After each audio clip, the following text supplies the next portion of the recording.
கூகுள்லேயே கதை தேடிட்டு இருந்தேன்னா இன்னைக்கு ஒரு புக்ல இருந்து கதை சொல்ல போறேன். அதுவும் எல்லாரும் விரும்பக்கூடிய முல்லாவுடைய கதைகள். கேட்கலாமா? வாங்க. ஃபர்ஸ்ட் அதிர்ஷ்டத்தோட தலைப்புல நம்ம ஒரு கதை கேட்கலாம்.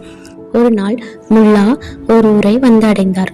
அவர் சென்ற வழியில் ஒரு மோதிரம் கீழே கிடந்த அந்த மோதிரத்தை பார்த்ததும் அதனை எடுத்திட வேணும் என்ற ஆவல் அவருக்கு ஏற்பட்டது. உடனடியே மோதிரத்தை எடுத்து தன்னுடைய சட்டை பையினுள் பத்திரப்படுத்தி வைத்துக் கொண்டார். ஆனால் அந்த நேரத்தில் அந்நாட்டில் ஒரு சட்டமானது நடைமுறையில் இருந்து வந்தது. அது என்னவென்றால், கீழே கிடந்து யாவரும் எந்த பொருளை எடுத்தாலும் அப்பொருளை தாங்களே வைத்துக் கொள்வது மாபெரும் குற்றமாக கருதப்பட்டது.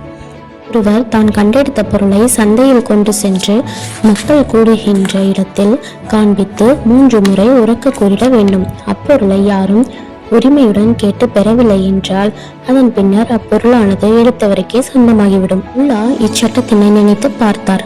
எல்லாமே அப்படித்தான் நடந்திட வேண்டும். ஆனால் அதே நேரத்தில் இந்த மோதிரத்தை விடவும் எனக்கு மனம் வரவில்லையே, இதனை நானே வைத்துக் கொள்ள வேண்டும் என்று மனதில் முடிவெடுத்தார். மறுநாள் காலை நேரத்தில் யாவரும் துயில் எழும்பும் முன்னர் அதிகாலையிலேயே சந்தைக்கு ஓடினார். அந்நேரம் சந்தையில் யாரும் இல்லை.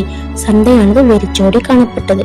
முல்லாவோ அந்நேரம் நான் ஒரு மோதிரத்தை கண்டெடுத்தேன் என்று 2 முறை கூறினான்.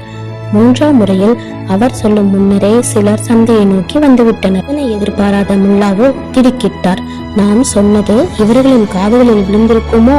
ஒருவேளை நம்மிடம் இருக்கும் இந்த மோதிரத்திற்கு உரிமை கொண்டாடினால் என்ன செய்வது என யோசித்தார். அந்த நேரம் அவர்கள் முல்லாவின் எதிரே வந்து நின்றார்கள். அவர்களுக்கோ முல்லாவின் பேச்சு தெளிவாக காதுகளில் விழவில்லை. எனவே முல்லா என்ன சொன்னார் என்பதை அறிந்து கொள்ள ஆவல் அடைந்தார்கள். அவர்களில் ஒருவர், முல்லா, நாங்கள் சந்தைக்குள் நுழையும் போது நீர் ஏதோ சொன்னீரே, அது என்ன சொன்னீர் என்று கேட்டான். அதனை கேட்ட முல்லாவோ மகிழ்ச்சி அடைந்தார். நான் சொன்னது இவர்களின் காதுகளில் விழவில்லை போலும், இப்போதுதான் எனக்கு திருப்தி என்று தனக்குள் கூறிக்கொண்டார். பின்னர் அவர் எல்லோரையும் நோக்கி, நம் நாட்டு சட்டப்படி இதனை 3 முறைதான் கூறிட வேண்டும். 4ஆம் முறை கூறுவது சட்டப்படி குற்றமாகும். இப்போது இந்த மோதிரம் என்னுடையது என்றவாறு மோதிரத்தை எடுத்து காட்டி தனது சட்டப்பையில் போட்டுக்கொண்டார். இதனை கேட்ட எல்லோரும் சற்று முன்னதாக வந்திருக்கலாமே என எண்ணினார்.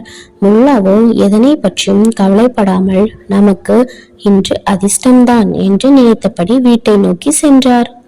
இந்த கதை உங்களுக்கு பிடிச்சிருந்ததா? மறக்காம இதே முல்லாவுடன் நடந்த அடுத்த கதையை நெக்ஸ்ட் வீடியோவில் சொல்கிறேன். மறக்காமல் சப்ஸ்கிரைப் பண்ணிட்டு கேளுங்க.